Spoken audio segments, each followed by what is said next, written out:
Osiris, you were saying something?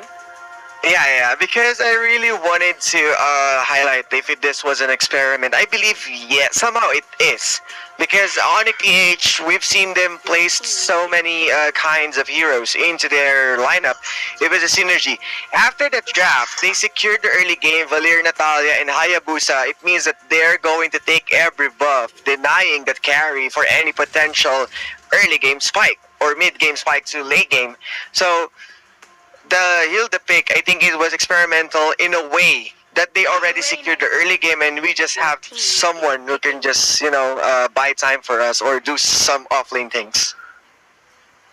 Some offlane things. That's one hell of yeah. That's actually I like it. I like it actually. The way you mentioned it, because you're literally doing what you are naturally doing in a different hero for sure, but it's just the same. You're doing it the same way. So that's how they play Hilda. Of course, Hilda is out of the meta because of many valid reasons. But I'm sure Onic PH already know that. They can use it because if you look at the lineup of STI previously, they don't have like their lockdown is very very potent, but can also be dodged easily, and that made them feel that okay, they have very good team fight. We can do just the offlane things where we literally split push all day long and just win the game out of it, and that's what happened. That's what they did, actually. Yeah. And now you have one of the best offlane heroes, side lane heroes, I don't know what you call it. The Tams for Dlar. So we're gonna expect a lot of lane dominance here again, I think, for Onic PH. But STI, they have good drafts. They're still relying on the late game with this Bruno. So let's shall see, because again, what they lack in game one is damage. Go ahead. Yeah, I think this is bad that you put Bruno on a second pick. You have an open Gaja, and you gotta remember, Ling isn't banned yet. So if you really wanted to go for a potential burst, Ling is one. Second is like there's so many aggression that may come in from Onic getting that Kaja and Grok. It means the early game, once again, they can hold control onto that. So I'm not really that confident with this Bruno pick, but having the Uranus and Hylos, they might got that kind of control around those team fights. It's just that they need to be wary, and having that Selena, it means that once again the buffs, the invades, or the golds coming in from Bruno will be denied by the rotations. Wise was actually using this a lot lately. Sometimes during his stream, so this could be a Wise hero for Onic PH. And you know what? I will not be surprised if Thams is gonna be played by Dilar and he picks up Execute. Your team is picking. Again, right? I'm gonna say it right now. He's gonna pick Execute. Honestly. With the Thams. Okay. This guy. Okay. Wanna bet another coffee with that? Yeah, a cup of coffee. Oh, I will bet a cup of coffee. Okay, Dlar executed this, Another right? coffee game. Okay. Okay. But yeah, I'm kidding aside. I think this is a Selena that's gonna be played in the side lanes. Or hear me out. This is gonna be side laning Kaja. Okay, either that or Yaknu will pick up will pick up this Selena or Wise, or we don't know. But yeah, I will not be surprised if this is an Execute Thams. Because as good as Vengeance is, it will only benefit the Bruno, which is not good. But anyway, predictions, guys. After seeing the game number 1, I think that I cannot bet against Onic PH. How about you, Osiris and Manjin? Very, very quickly. Yeah, I'll go ahead and of course go all in for Onic PH. They are eyeing on the top seed, and based on their draft itself, the early game is really in their hands, and it will put a stop onto the farm of Bruno, which is kinda depends on the late game. Okay. You know what? Manjin? Wolf, you owe me a cup of coffee now. To answer the question, STI is gonna win this. Estes for the win. Ooh, Onic PH has an aggressive early game, but there's an Estes heal there. So, nothing to win, nothing to lose mentality. Let's go, aim high, STI. Manji wants to aim high, but how about you, casters? Rockert and Seiya, who do you think is gonna win this game? Thank you so much for that awesome analysis there from our analyst desk. We are back here, Rockart and Seiya at your service for Game 2 of STI versus onic PH. So, my takeaway there is it's not technically no win, no lose situation, right? You gotta win because, come on, you wanna go out of MPL with no wins at all? That's not the way to go. Come on, we gotta get a win here. STI still has a reputation to protect, at least.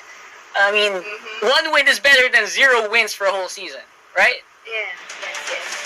I agree with you with that, but you know, to me, in terms of draft-wise, I think Onic will be sealing the deal. Simply because, okay, sure, I will be onto the other side of the coin to what Manjin said. With the STs, sure, it can be beneficial, especially for the late game.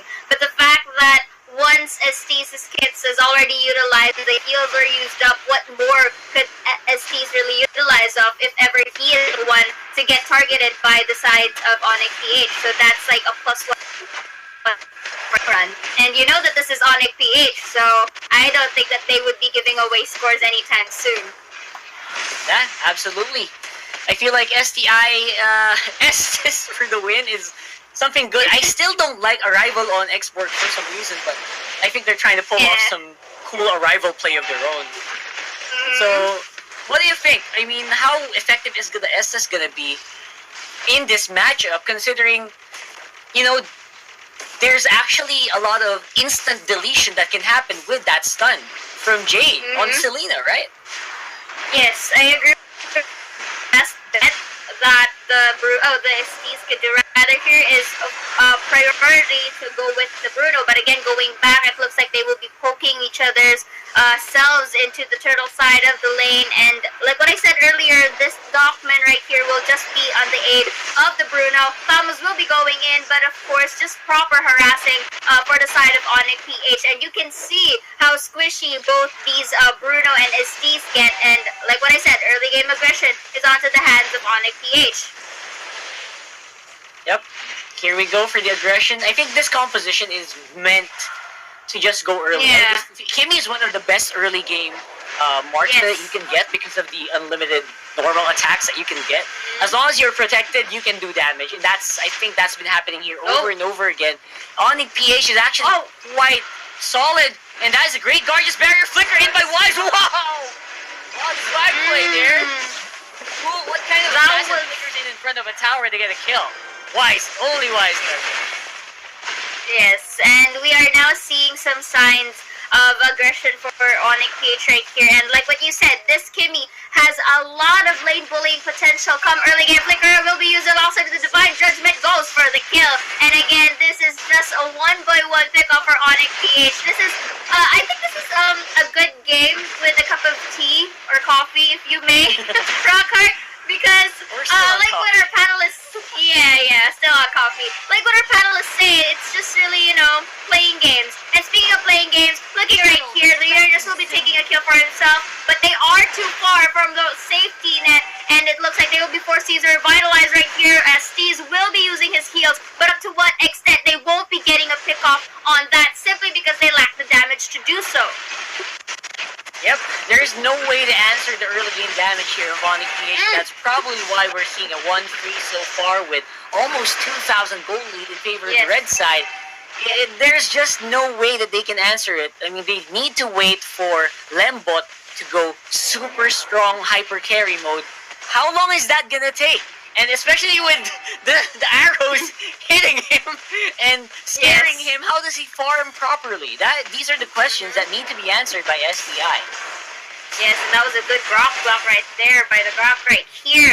Just, denying that blue buff onto Bruno. But let's see, I think they will be trying to contest this. Nixu will be aiming for the top, but going back, they are kind of dispersed. Yaknu will be stunned. This will leave STI out of space, but up to one extent, STs will be forced to use the heal. But you have to take note, this has a certain amount of cooldown, and this can lead into an onic, a turnaround, and about. But again, the Uranus will be targeting the kidney. That was a good call, but here, wild charge will be used for Yaknu, but Yaknu has a low spawn of health. Let's see if Uranus will be going for that one, but here onto the middle side, rather, Thamos will be having a pick-off on his own, while they will be forced to disengage and just really focus on.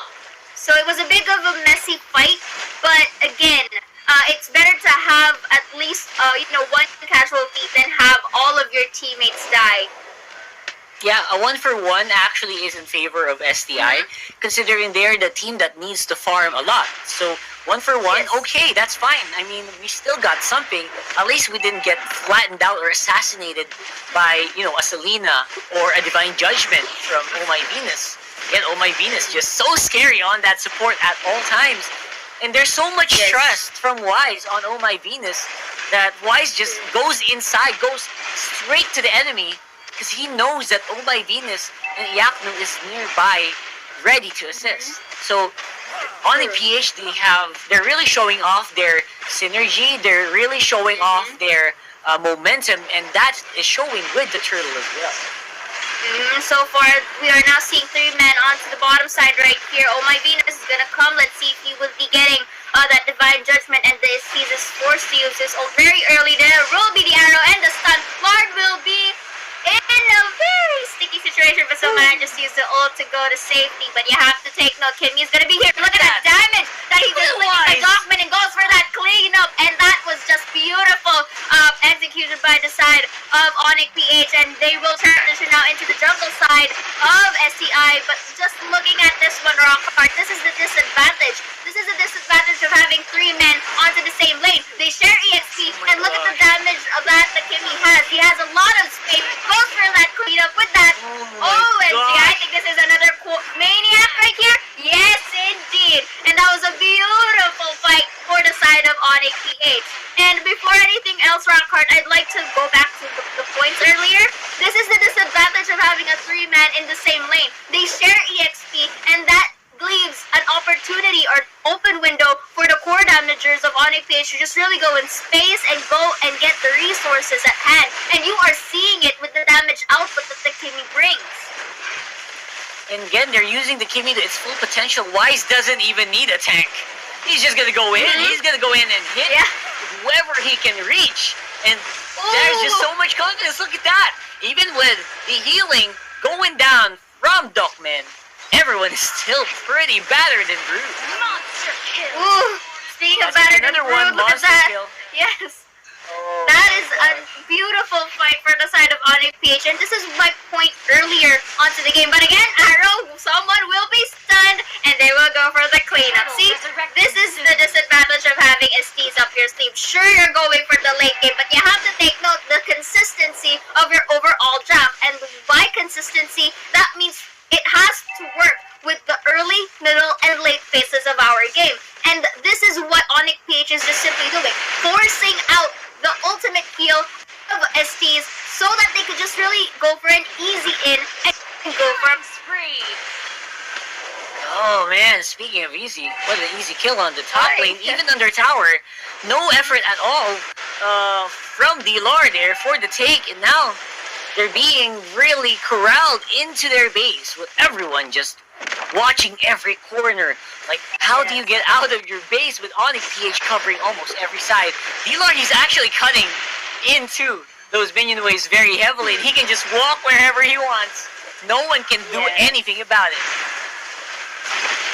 Look at that Divine flicker out and goes for that cleanup for the Toms right here. This is just too difficult for the side of STI. They don't have their core damages right now, and this leaves an open space to just go for some kills. And just look at that, the disrespect, just really entering the base, no hesitations, no Yes, Onic PH showing some dominance, Rockhart. Man, these guys have to take a chill pill. They don't. Yeah. What are they doing? They're just not stop here. 8 minutes into the game. We're not even at 9 minutes. They want to end it right away. Minions are the only things they need, and they will treat Dokman like a minion. Takes him down really instantly. That's gonna be RGB following soon. I think that's it. Yes, that is going to be in the first side of Onic PH about it. And like what I told, consistency.